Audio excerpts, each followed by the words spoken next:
पालाखमुंडी bypass road show जिलार 8 गोटी road रहा आज शिलान्यास। गजपति जिला पालाखमुंडी जिलापाल कार्यालय ओस्मान हॉल ठारे भुवनेश्वर आज मान्यवर ओडिशा मुख्यमंत्री मोहन चरण माझी द्वारा आवासी माध्यम जिलार 8 गोटी रास्तार शिलान्यास करा जायछि। एही अवसर में पालाखमुंडी बाईपास रोड, रायगढ़ ब्लॉक रामगिरी जिरांग नारायणपुर रोड एवं Jirang Kaipur road, Mohana block Chandipur Luhagudi road, R Udayagiri block R Udayagiri Sambalpur road, Nuagada block Sereng Nuagada road, Gosani block Bagashala Agarkhandi road एवं गोपिली कांचलिंग रोड निर्माण निमंते आज शिलान्यास करा जायछि। एही अवसर में पालाखमुंडी विधायक रूपेश पाणिग्राही, मोहना विधायक दाशरथी कमांग, अतिरिक्त जिलापाल मुनीन्द्र नागा, पूर्त विभाग एससी अभिषेक सेठी अन्य अधिकारी माने उपस्थित थिले।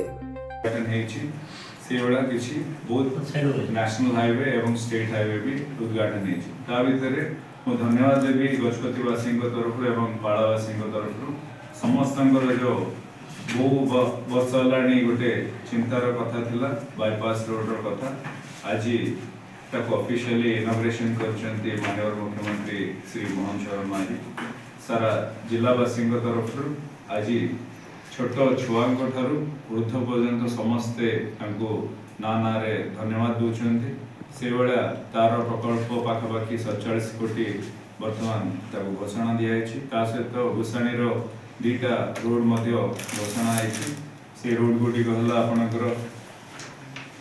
अगरखंड बागशाला रोड गोटे आ गोटे गोपिली किचलिंग रोड जो गोटे 7 किलोमीटर से भी तार काम आरंभ हो ये सब को समस्त मो सहित आज मान्यवर विधायक मोहनार श्री दाशरथी गमांग महोदय भी अच्छे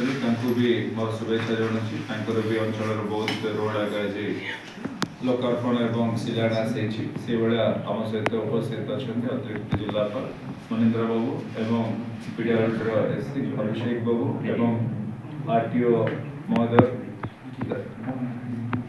एडिशनल एसपी महोदय एवं सबू पूर्त विभाग अधिकारी बंधु मान समस्त मो शुभेच्छा जनाऊँ। आगामी दिन में जो जो प्रकल्प आज राज्य सरकार घोषणा कर समस्ते हाथ दिंतु आम कंप्लीट सहयोग आपण सहित रही आपण मैंने केमती आगामी दिन में क्वालिटी काम करवा जो टाइम लाइन आपन को राज्य सरकार निर्धार कर से टाइम भितर सारिकी लोकों जो आज साधारण लोकों आदिवासी